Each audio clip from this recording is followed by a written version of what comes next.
Buongiorno a tutti e bentornati a Liberamente, variazioni e scorribande qui su Radio Libertà. Allora nessuno si è inginocchiato o si inginocchierà, sono pronto a scommetterci, per Henry Novak. Nessuna star televisiva, nessun influencer, nessun cantante nostrano, straniero, nessun pseudointellone, nessun conduttore televisivo, nessuna anima bella spettacolarizzerà il lutto per la sua morte, nessuno attaccherà, se la prenderà con la scena inaccettabile della sua morte, nessuno farà ideologia sulla sua morte. Chi è Henry Novak? Henry Novak è un 18enne studente universitario britannico di origini polacche, accoltellato a morte il 3 dicembre scorso a Southampton, mentre tornava a casa dopo una serata con gli amici.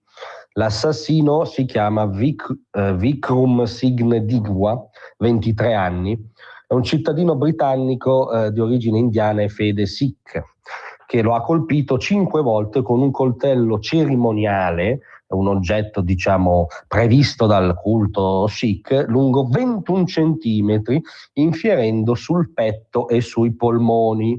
Lunedì è stata emessa una sentenza di ergastolo con minimo 21 anni da scontare sicuramente per l'assassino. Perché ne parliamo? Almeno noi e pochi giornali odierni, nessuno di quelli ovviamente del cosiddetto mainstream progressista. Perché oltre alla fine drammatica di questo 18enne sono state le immagini che sono state anche mostrate durante il dibattimento che poi ha portato alla condanna del suo assassino, le immagini del comportamento della polizia dell'Hampshire accorsa sul posto, che a me pare incredibile e mi si gela il sangue solo a riferirvelo, ma è andata effettivamente così.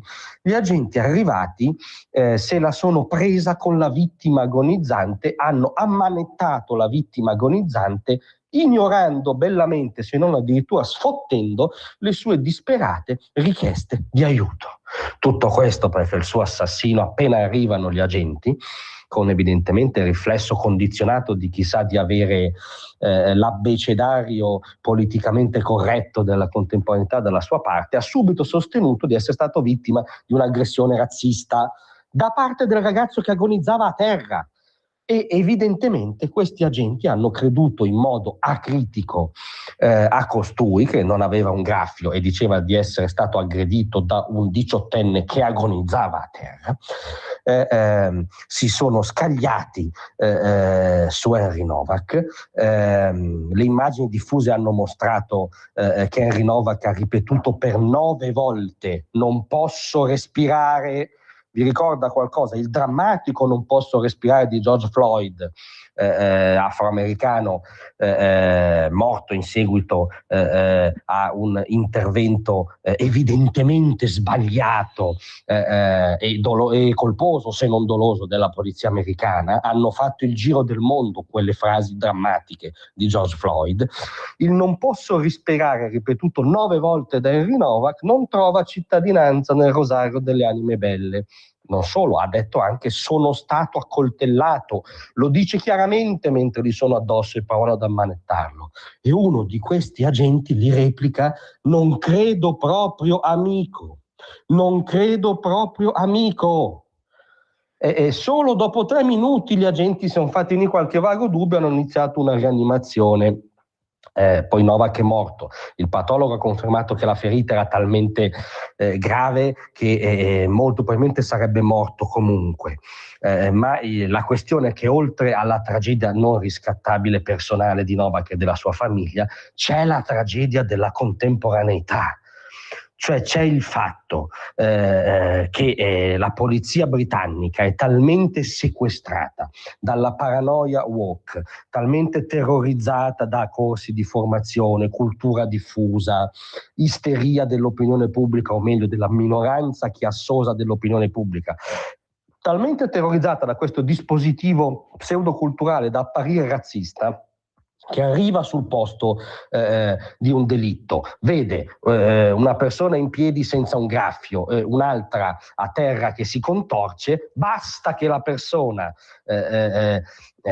sia, perché poi è questo il punto, non sia bianca e dica che il bianco che si contorce aveva avuto un comportamento razzista, si scaglia sul bianco che si contorce.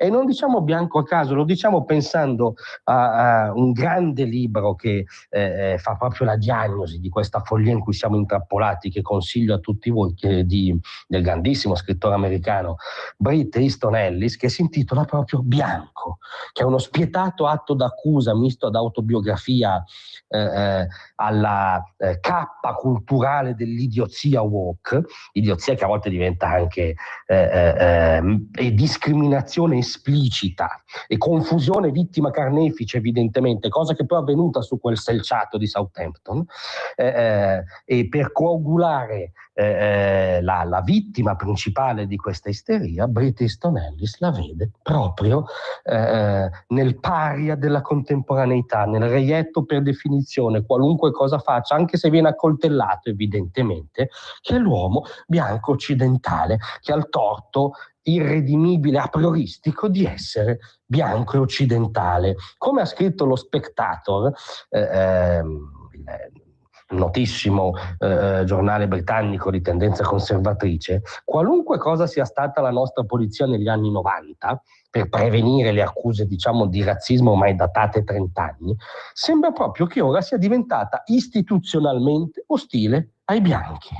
E questa è la storia incredibile di Henry Novak, che purtroppo sarebbe molto probabilmente morto comunque, ma i cui ultimi istanti di vita, che non si sono svolti all'insegna della dignità, come ha detto suo padre, perché veniva ammanettato il riso nei suoi ultimi istanti di vita, sono purtroppo la fotografia, la dinamica, anzi plastica, dell'ideologia che ci sta uccidendo tutti mentalmente, culturalmente, per cui questa paranoia del razzismo vizia a priori la nostra percezione anche elementare di fronte a una persona agonizzante a terra. È ora veramente di darsi una svegliata. Grazie a tutti, vi aspetto stasera alle 18.